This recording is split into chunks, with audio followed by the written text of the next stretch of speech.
Okay, exciting times. Here I am down at Rising Tide in Newcastle. It is Monday, so the big event yesterday, the tsunami, has been and gone.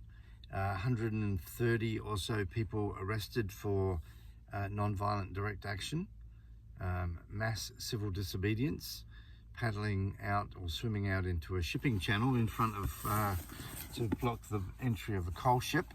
Anyway, exciting times.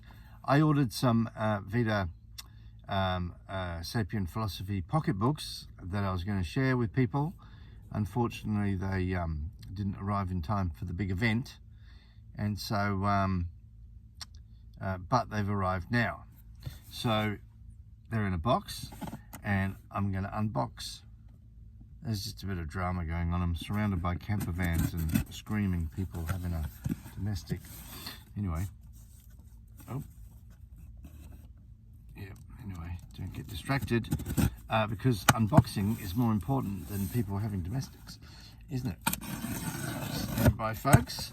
Now, let me just explain something here. So these are the ones printed through Ingram Spark, and the last batch of books that I had were printed through Amazon. Not happy with the quality, not happy at all. Made a few little modifications. Now, one of the things in this book is a discussion about evil. And here's the book. So I'm just taking a look at the back. Just taking a look at, put my glasses on. So that looks all pretty good. Let me read you the back cover. Humanity faces an existential crisis rooted in unsustainable worldviews. Vita Sapien is a sustainable life philosophy for the 21st century. Blending environmental science with ecosystem spirituality, the philosophy is also advised by ancient wisdoms.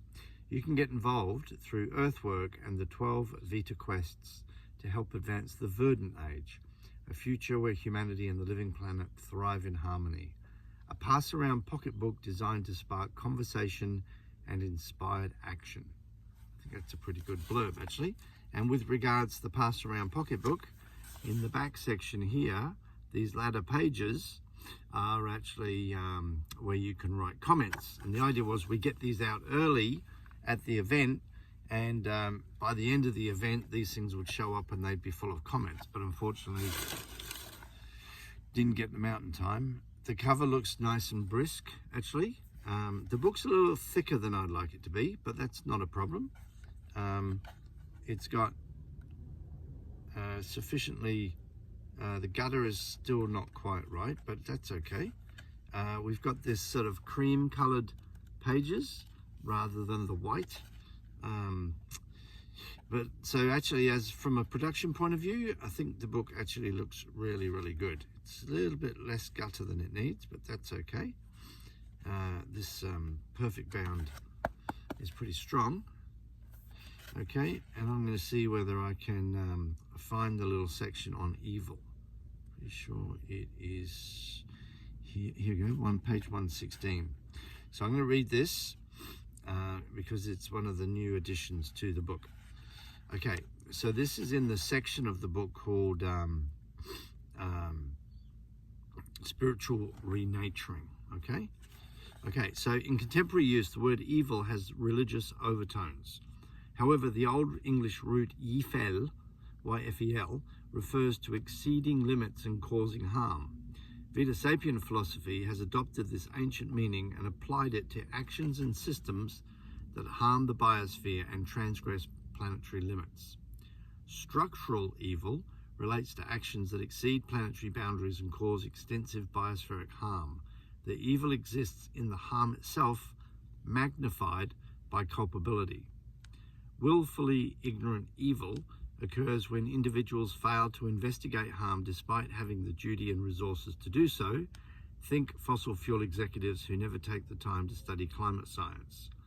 Full knowing evil occurs when individuals knowingly perpetrate harm despite awareness of the consequences.